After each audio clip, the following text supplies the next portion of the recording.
Hey everyone, Michelle back with another spooky Reddit read. This one's titled Something Evil in the Gifford Pinchot National Forest. Now I had originally clipped, it was a part 3 to this, but I went back and found the part 1 and figured let's do them all because it's really, their part 3 was really interesting, and I browsed this one and it looks really cool too. So we're going to start at the beginning of their experiences, and I will do the parts separately so you guys can hear what they experienced. My boyfriend and I had a strange and terrifying encounter while camping in the Gifford Pinchot National Forest the night of Friday the 11th. I'm not sure what month or anything. They didn't say that here. It was posted about 2 years ago, though. I looked online and found a few mentions of alleged Bigfoot encounters, but not very many stories and nothing else encountered and recorded that I could see. I'm trying to make sense of my experience, and I was wondering if anyone has had any unexplainable experience in those woods. I camped in the National Forest, heard some unearthly, terrifying noises that seemed to follow us through the woods. The logical explanation could have been an animal or something wrong with the truck, but it's very unlikely. So, on Friday evening, my boyfriend and I drive up to the Gifford Pinchot National Forest underneath Mount Rainier. The trip is a surprise to him. He knows that we've been planning on going camping, but as his birthday is coming up on Saturday, I told him we were going to do a smaller, lesser-known campsite, but actually planned to go to Mount Rainier since that's something he has been wanting to do for a very long time. Unfortunately, when we arrived at the Cougar Rock campsite, all the spots were full. I had tried to reserve a campsite earlier but not figured it out and was counting on first come, first served camping. I had clearly underestimated the rush of tourists, but it was reassured by the fact that all my life I've been camping in various national forests outside marked campgrounds with my family. I knew that it would be no issue to pull off into public forest and set up a bed in the back of a truck. We drive for a good while into the forest. We see lots of people who are clearly in the same predicament as us. They are camped out on the edge of the forest, pulled off on a road. We drive for a good while into the woods. It's probably about 10:30 or 11 p.m. at this time, and we finally find the perfect turnoff from the road and hop outside of the truck to check it out. The first thing that we noticed was that it was the darkest night that we had ever seen. The stars were incredible, but also, if I was to shine my phone flashlight ahead of me, the night would sort of swallow almost all of the light that it cast. My boyfriend and I took a long look around the area to make sure there were no surprises, and those things were very quiet and very dark. Everything felt okay.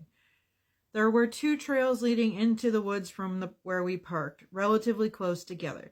We followed each of them, hoping that it would lead to a small campground. Neither did. The trails ended in a small clearing that dropped off into the black ravine and led to...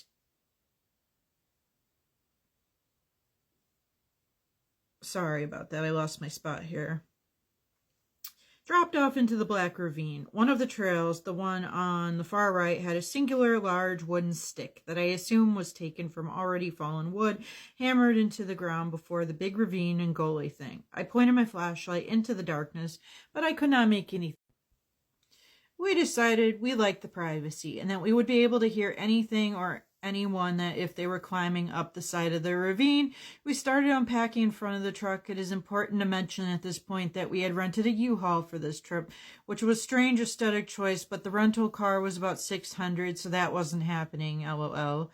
We were pulling out our things into the back of our truck when we were planning to sleep. We set up dinner and we were getting ready to eat when my boyfriend looks at me and asked if I had heard something.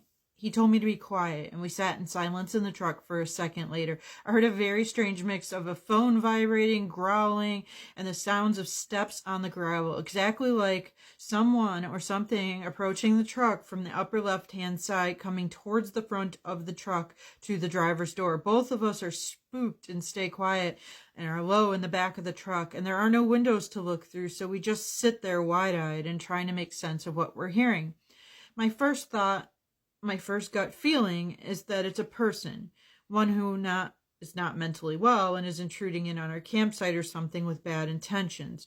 And I want to clarify, these steps on the gravel sound was separate from the strange vibrating, growling, buzzing sound that we were hearing. That sound was one of the most terrifying things I have ever heard in the woods in my life.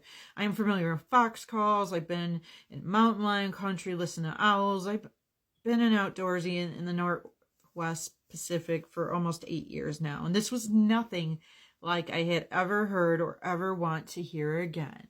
And that is how part 1 ends. So what do you guys think of it?